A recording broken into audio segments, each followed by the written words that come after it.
Rabbi shrah li sadri wa yassir li amri wahlul 'uqdatam min lisani. Allahumma shalli wa sallim ala habibika Mustafa Muhammadin wa ala alihi washabihi asma'in. Amma ba'du. Bapak Rektor Profesor Fathul Wahid yang saya hormati, teman-teman mahasiswa baru yang sangat kami cintai. Karena di sini memang kita semua ingin menjadi manusia ulil albab, agar orisinil saya bacakan ayat yaitu yang ada di 190 Ali Imran. Definisi ulil albab di sini disebut alladzina yazkurunallaha qiyaman wa qu'udan wa 'ala junubihim wa yatafakkaruna fi khalqis samawati wal ardh. Mereka yang mengingat Allah baik saat berdiri, saat duduk maupun saat rebahan, saat santai-santai tiduran, dan selalu berpikir dalam penciptaan Allah tentang menciptakan Allah menciptakan langit dan bumi. Kemudian dalam berpikir itu menyimpulkan Rabbana ma khalaqta hadza batila, bahwa yang kau ciptakan semua ini tidak ada yang sia-sia, tidak ada yang tanpa guna, tidak ada yang tanpa manfaat. Kemudian diantaranya ingat lagi dengan menyebut subhanaka faqina adzabannar, maha suci engkau, jagalah kami ya Allah dari siksa api neraka. Di sini ulil albab diberi definisi yang sangat religius, karena ini apalagi kita ini di UI, Universitas Islam Indonesia, bahwa di antara kaum yang berakal adalah kaum yang sadar bahwa alam raya ini ada yang punya, yaitu Allah Subhanahu wa Ta'ala. Lalu dalam tradisi keilmuan, menstatuskan Allah atau mensifati Allah itu dengan cara-cara yang benar. Di antaranya adalah mengikuti cara Allah mensifati dirinya sendiri. Ini penting saya utarakan supaya apapun cinta kita kepada Allah, jangan sampai kita menstatuskan Allah dengan sesuatu yang Allah itu terbebas dari sifat itu. Sehingga dalam banyak ayat diterangkan Subhanahu wa ta'ala begini terus amma yaqulu zalimuna ulwan kabiru. Jadi Allah enggak mau disifati secara salah oleh orang-orang yang zalim, oleh orang-orang yang kafir. Saya beri contoh misalnya begini, betapa mudahnya Rasulullah mendorong kita mencintai Allah. Misalnya, kamu tidak usah takut rezekinya Allah itu habis.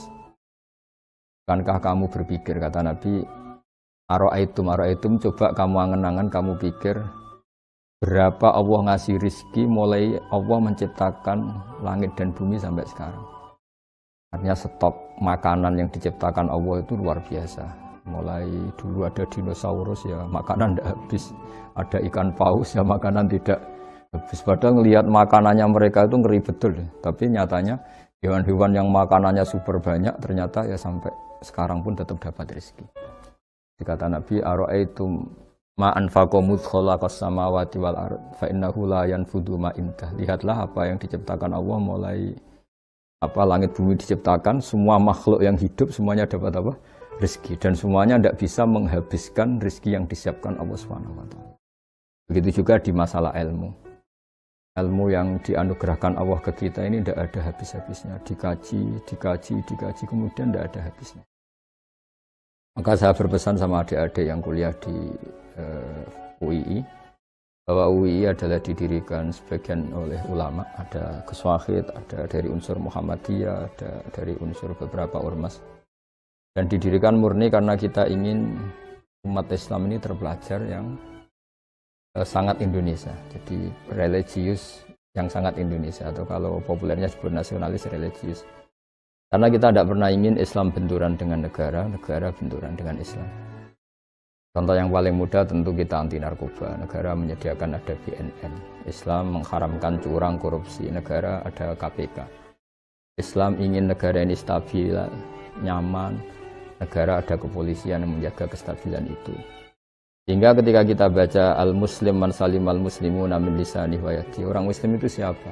Yang orang lain itu selamat, terbebas dari makarnya dia, dari sikap tidak simpatinya dia, baik yang dilakukan lisan, mulut maupun tangan. Sehingga ketika kita menganjurkan kedamaian, menganjurkan sangat Indonesia, itu selalu tidak pernah kita ini benturan dengan negara. Dan itu yang diinginkan para bapak bangsa, para ulama kita, para guru-guru kita. Sehingga dalam sebuah makalah yang luar biasa, kata Imam Zuhri, kenapa ada Sulhul Hudaybiyah? perjanjian dalam Hudaybiyah. Kata Imam Zuhri, dan ini semoga menginspirasi banyak mahasiswa. Syukur-syukur semuanya terinspirasi oleh makalah yang diciptakan atau yang dikatakan oleh Imam Zuhri, yaitu gurunya Imam Malik. Fama futiha fil islami fathun a'zuma min Hudaybiyah. Enggak ada kemenangan Islam terbesar kayak kemenangan dalam Hudaybiyah. Dulu ketika orang kafir ketemu orang Islam, bawaannya itu perang. Kalau ketemu bawaannya perang taruh. Hingga dalam perjanjian itu Nabi hanya meminta supaya orang itu enggak usah perang dan mendiskusikan kebenaran secara fair.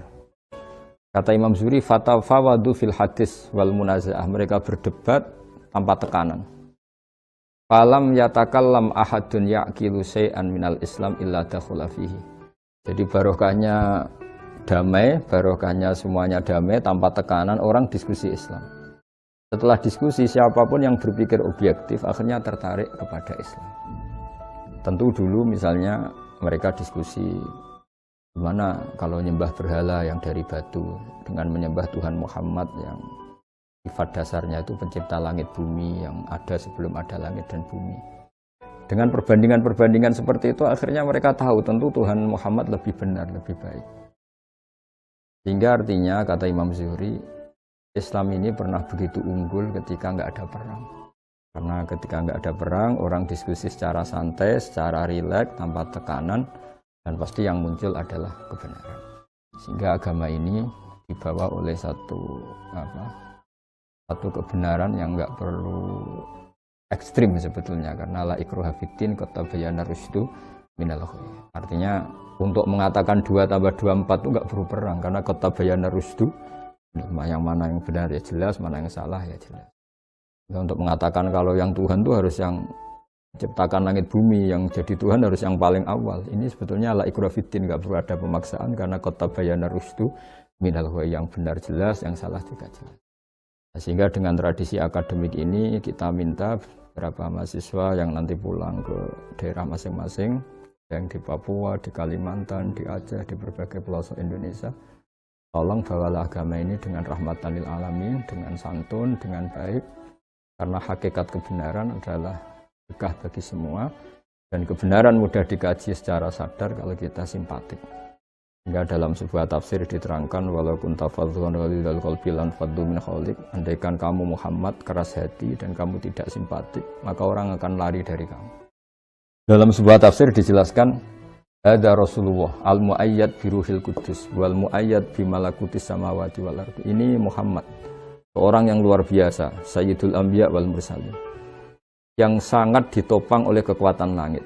Itu pun kalau secara sosial salah akan punya akibat lan faddu min hawlik. Orang akan tidak simpatik, orang akan lari. Apalagi kita, kata mufassir, kalau kita tidak simpatik maka kebenaran akan dibenci, visi-visi Islam akan ditinggalkan.